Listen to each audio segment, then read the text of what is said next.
Majelis Terapi Hati, menjelajah sampai mengerti. Bismillahirrahmanirrahim. Assalamualaikum warahmatullahi wabarakatuh. Alhamdulillahi rabbil alamin. Allahumma salli ala sayyidina Muhammad wa ala ali sayyidina Muhammad. Qala Allah ta'ala fi kitabihil karim. A'udzu billahi minasy syaithanir rajim. Yaqulu ya laitani qaddamtu li hayati.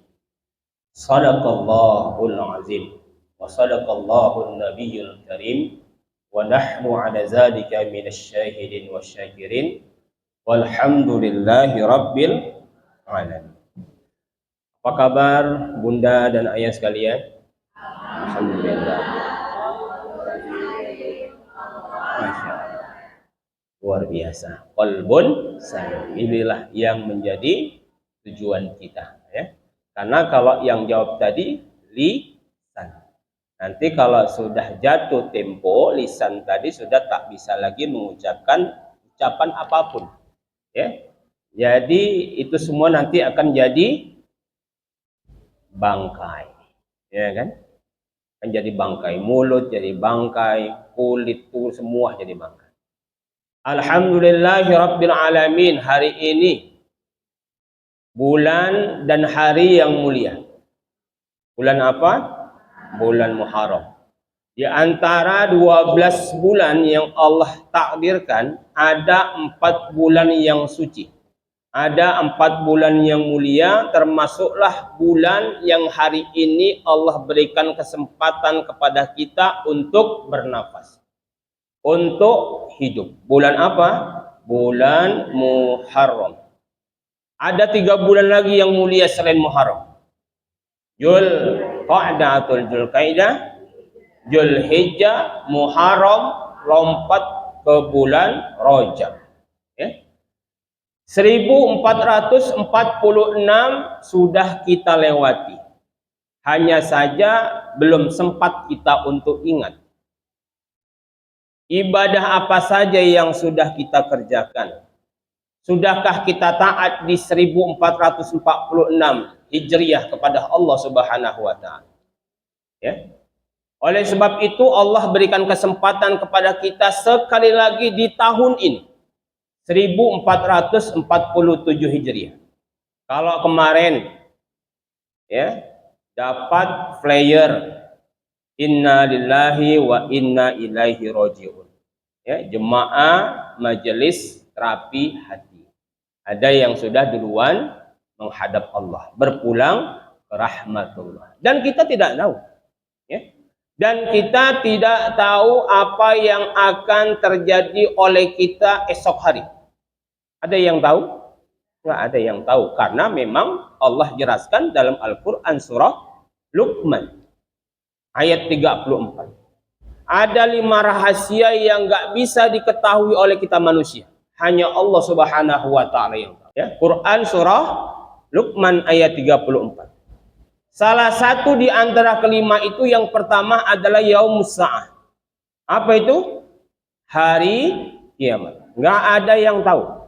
Jika seandainya diinformasikan oleh malaikat Israfil kepada jemaah majelis terapi hati, saya yakin pasti Quran surah Al-Mujadalah ayat 11 berlaku di masjid ini. Apa itu? Sampai duduk-duduk di sini jemaah-jemaah untuk bermajelis. Ya kan? Sampai duduk di sini.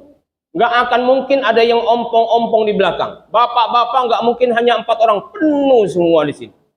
Semua akan berlapang-lapang suka dengan majelis ilmu agama. Karena janji Allah, Allah akan angkat derajat orang yang beriman, Allah juga akan angkat derajat orang yang berilmu. Yang terhormat Al-Mukarram Ustadz Hendrawan Muhammad Ilyas. Gak boleh banyak-banyak nyampaikan tadi, Ustadz. Nanti ada lagi yang datang. Oh iya, Ustadz. Ada Ustadz Talepi juga, Insya Allah. Ini Ustadz-Ustadz semua. Ibu-ibu juga ini ustazah semua. Bapak-bapak juga ustadz. Kalau kita sudah menyampaikan 1-2 ayat, ustadz lah itu. Ya. ustazah lah itu. Ya. Ibu-ibu nanti begitu mendengar kajian Islam di sini, begitu sampai rumah, saya yakin suaminya pasti diceramain. Anak-anaknya juga pasti diceramain. Itulah bedanya kita bermajelis. Kalau seandainya sudah dapat ilmunya untuk kita, ya nggak ada manfaatnya. Ya. Cukup hanya kita saja yang mau bahagia. Suaminya nggak bisa mau diajak bahagia. Jadi alhamdulillah. Ya. Izin bukan niat untuk mau mengajari orang tua kami, ayah dan bunda. Ini mumpung belum ada Ustaz Rena. Jadi kalau sudah ada Ustaz Rena, begitu masuk pintu, saya langsung salam. Ya. Ayah dan bunda sekalian, ya, alhamdulillah. Dulu sempat seperti ini juga jemaahnya. Tahun 2023, 2024. Bahkan kita berencana dulu, kalau seandainya banyak jemaah ini, maka kita akan pindahkan di hotel. Ya. Tapi itulah memang iman seseorang. Ya. Kadang dia semangat bermajelis, kadang dia tidak semangat untuk bermajelis. Tergantung suasana hati. Ya. Padahal Rasulullah sudah ingatkan, nuntut ilmu itu hukumnya wajib bagi tiap muslim laki-laki dan muslim perempuan. Talabul ilmi faridatun ala kulli muslimin wal muslim. Terus pertanyaannya, sampai kapan kita menuntut ilmu? Sampai mati. Ya, bukan nuntut ini hari ini Senin datang bermajelis, besok enggak lah. Ya, besok datang, besoknya enggak, sampai kita mati. Mana dalil hadisnya? Utlubul ilmah minal mahdi ilal lahdi. Nuntut ilmu dari buayan. Dari kita dilahirkan oleh orang tua kita melalui rahimnya. Maka coba tanya sama orang tuanya kalau hidup. Dulu aku dikomatkan enggak? Dulu saya diazankan enggak? Itu artinya apa?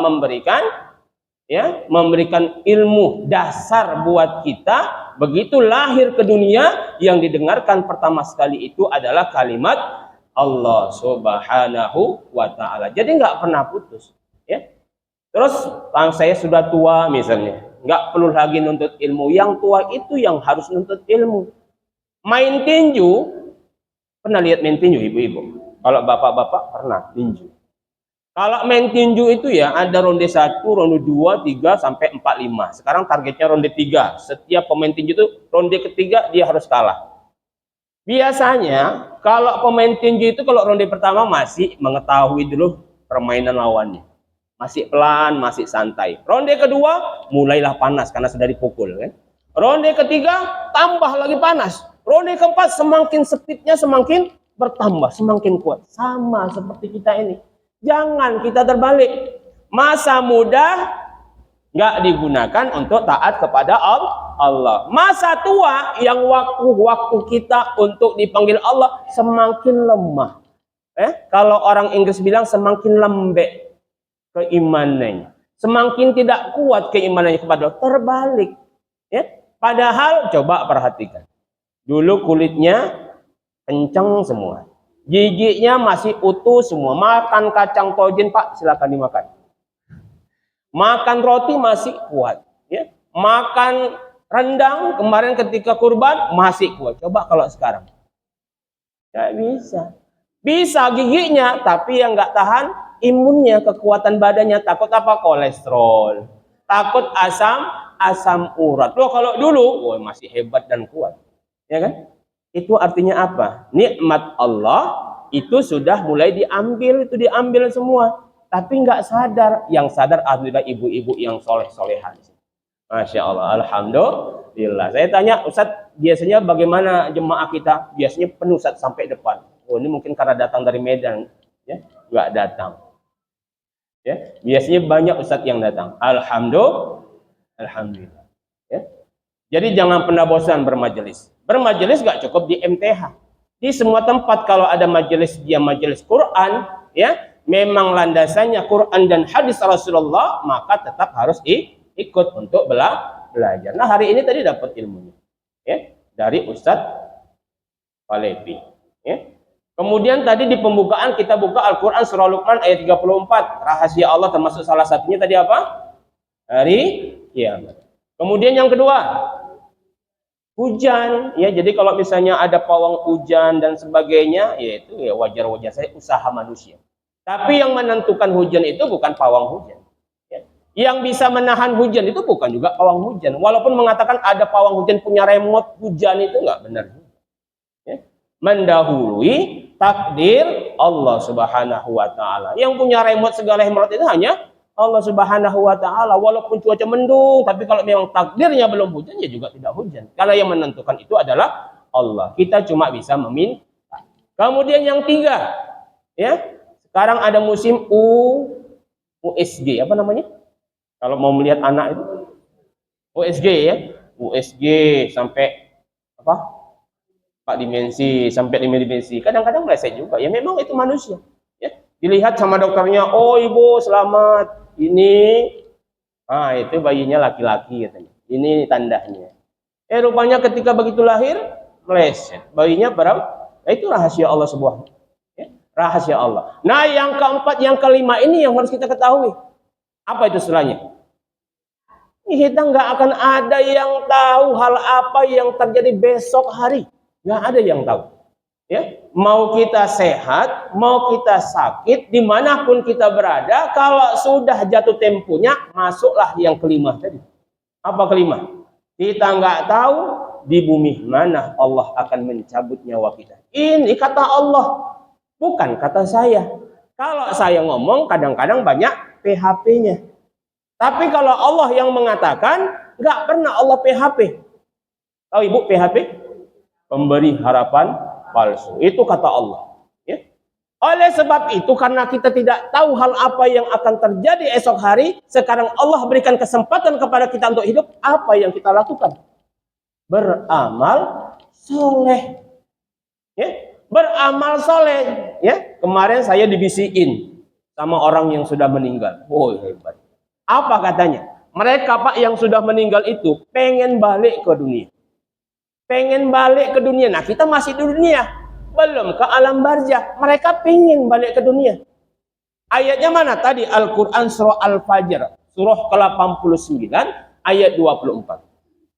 Ya. Ini salah satu kenapa penduduk orang-orang yang ada di alam barzah sana. Mereka pengen kembali ke dunia. Apa artinya? Dia mengatakan, alangkah baiknya kiranya aku dahulu mengerjakan amal kebaikan, amal soleh untuk hidupku ini. Paham udah? Saudara kita yang sudah meninggal, yang sudah duluan dari kita, mereka pengen seperti kita, pengen berbuat baik. Pengen berbuat amal soleh, pengen beriman, pengen bertakwa. Nah kalau kita, alhamdulillah, nggak cukup sampai di sini. Kalau bermajelis ini sampai jam 1 selesai. Jam 1 sampai waktu seterusnya apa yang kita gunakan? Apa yang kita persembahkan untuk mendekatkan diri kita kepada Allah? Apa? Banyak. Banyak yang perlu, banyak yang bisa kita persembahkan. Banyak yang bisa kita perbuat, yang kesemuanya itu perbuatan itu mengandung ibadah. Apa itu? Apa ibu? Zikir. Baca Quran, Quran terlampau besar. Ya, kadang-kadang hurufnya banyak yang sudah lupa. Walaupun memang bagus baca Quran. Ya, tapi yang mudah salah satunya adalah zikir. Tadi sudah dikatakan kolbon salim tadi, zikir hati. Karena Allah mentakdirkan semua yang ada di dunia ini berpasang-pasang. Ada laki-laki, perempuan. Ada cantik, ada jelek. Ada hitam, ada putih. Ada jasmani, ada rohani. Jasmani yang mana ini? Pipi, kisut bisa menjadi kenceng, pakai skincare. Apa? Skincare. Ya kan? Kuku di ini. Nah, itu jasmani, semua membutuhkan. Tapi terkadang kita lupa dengan ruh kita, dengan rohani kita. Ya, Ketika nanti kita dibopong, dibawa ke tempat terakhir di alam barzah, yang dibopong itu jasmani kita, ya. Dep, dep, dep, ikut suami di belakang, ikut juga mobil Fortuner yang baru dibeli, ikut juga mobil Innova apa aja dan sebagainya, ikut semua ngiringi, semua harta ngiringi kita. Anak dan keluarga kita semua ngiringi kita. Benar Bu ya? Sampai di atas saja. Begitu sampai di bawah, terzep, tutup pakai papan, terzep, tutup lagi pakai pasir, didoakan, pulang suami.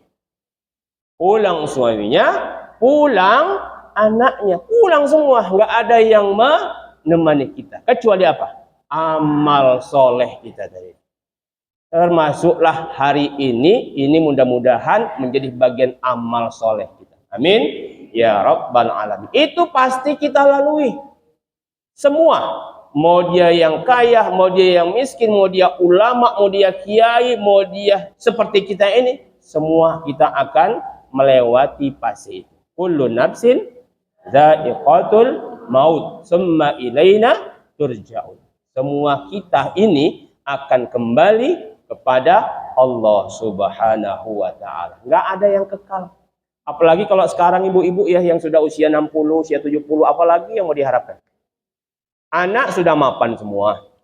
Anak sudah berumah tangga semua. Anak sudah bekerja semua. Kalau dulu iya, ya masih muda pengen dapat suami yang soleh dan kaya. Bapak-bapak masih muda pengen mendapatkan istri yang cantik, jelita misalnya. Sekarang sudah didapatkan semua. Dapatkan impiannya. Sekarang apalah yang tinggal kita tuju? Kecuali mati dalam keadaan husnul khotimah. Ya, cuma itu aja. Itulah yang kita tuju sekarang. Yang lainnya nggak ada lagi. Ya. Oleh karena itu pesan kita, ya, yang Allah sampaikan buat kita semua termasuk saya, maka berbanyak amal soleh. Quran surah Al-Fajr ayat 24. Kemudian yang kedua, ya. Kemudian yang kedua. Nah, sudah ada ustadznya. Cepat-cepat saya. Bukan. Yang kedua, ya. Yang kedua pesan mereka yang sudah meninggal itu, ayah dan bunda, ada dijelaskan dalam Al-Qur'an surah ke-63 ayat 10. Quran surah Al-Munafikun. Ya. Apa itu artinya?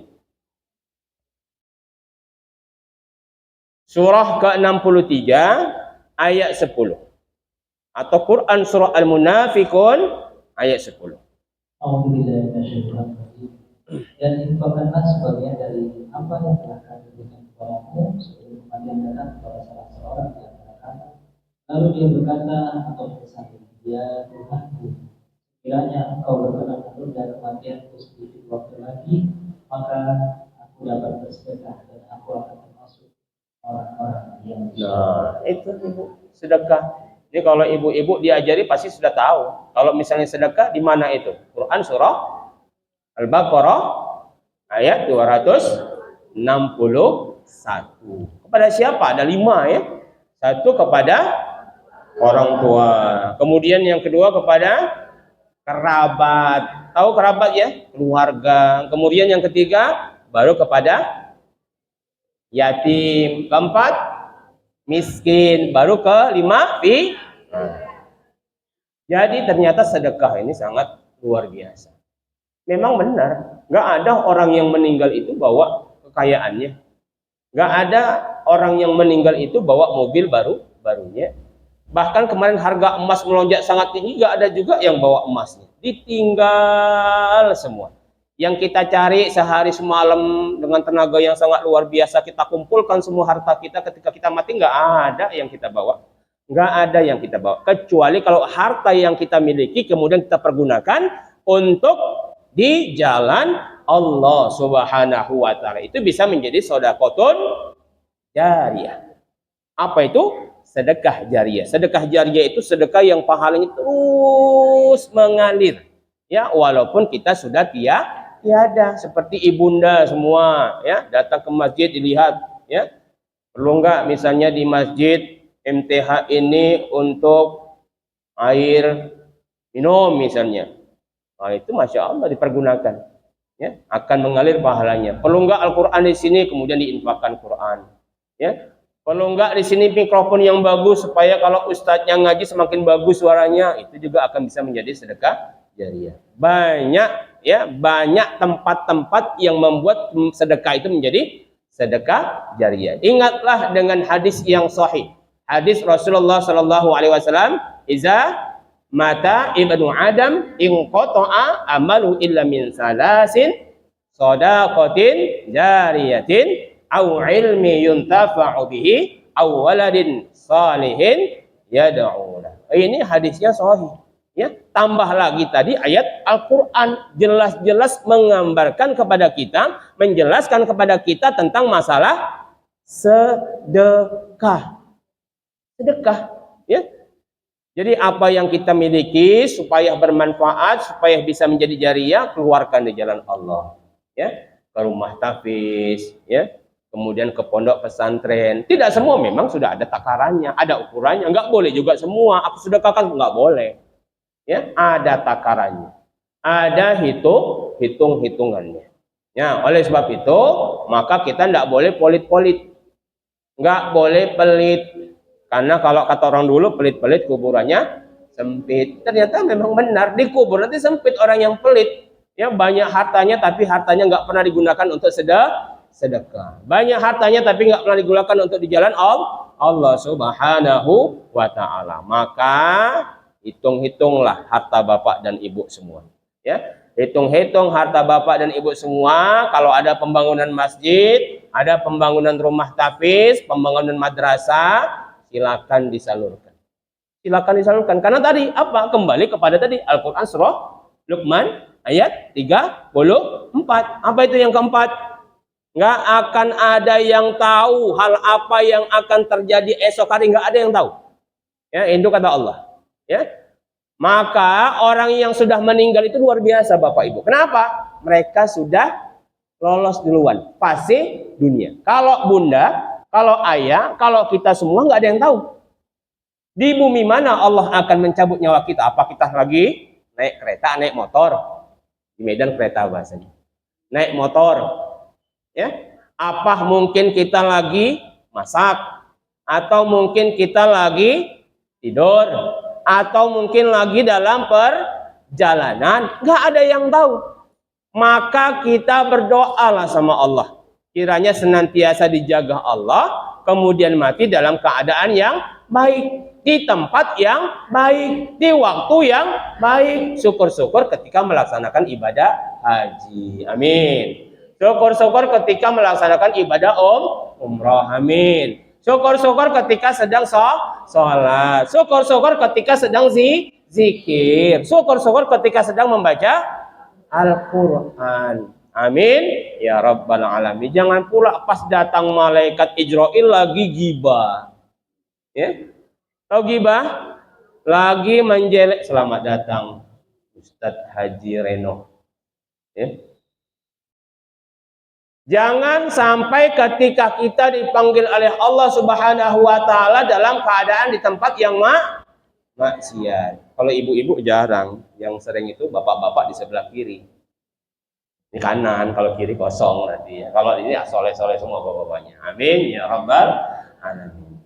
Ya. Jadi bunda sekalian, kita berbagi ya, kita berbagi supaya ilmunya juga, saya juga dengar duduk nuntut ilmu juga. Pokoknya nggak ada yang sempurna kita. Yang paling baik itu siapa yang paling baik? Takwanya. Karena pernah sahabat bertanya kepada Rasulullah, takwa itu di mana? Takwa huna, takwa di hati. Jadi nggak ada tahu. Ibu nggak tahu hati saya nggak tahu hati para ibu semua. Oleh sebab itu mudah-mudahan kita kembali kepada moto MTH, menjadi orang yang memiliki hati yang selamat. Pokoknya intinya ibu jangan lupa kalau mau bahagia dengan ilmu. Ada hadisnya? Man arada dunya wa alaihi bil ilmi wa man arada al akhirah wa alaihi bil ilmi wa man aradahuma wa alaihi bil ilmi. Jadi kalau kita mau bahagia ya dengan ilmu. Mau bahagia di dunia dengan ilmu. Mau bahagia di akhirat dengan ilmu. Mau bahagia dunia akhirat dengan ilmu. Tapi jangan lupa, ilmu saja tanpa diamalkan, maka ini juga tidak boleh. Ya, khairukum man ta'alamal Qur'an wa 'allama. Apa artinya? Sebaik-baik kalian, sebaik-baik kita adalah yang mengajarkan Al-Quran dan mengamalkannya. Jadi nggak cukup dengan ilmu saja tanpa diamalkan ilmu tersebut. Baik ayah dan bunda, semoga kita senantiasa dalam rahmat berkah ridha Allah Subhanahu wa taala. Senantiasa Allah berikan kesehatan kepada kita, kemudahan langkah kita untuk bermajelis ilmu agama, supaya Allah Subhanahu wa taala membahagiakan kehidupan kita di dunia dan di akhirat. Amin ya rabbal alamin. Semoga yang hadir hari ini, yang sudah bawa makanan, bawa minuman, apapun yang sudah bawa di sini, yang sudah infak, semoga Allah balas sesuai dengan apa yang dijelaskan Allah dalam Al-Quran surah Al-Baqarah, ya, berlipat-lipat sampai 700 kelipatan. Amin ya rabbal alamin. Billahi taufiq wal hidayah. Assalamualaikum warahmatullahi wabarakatuh.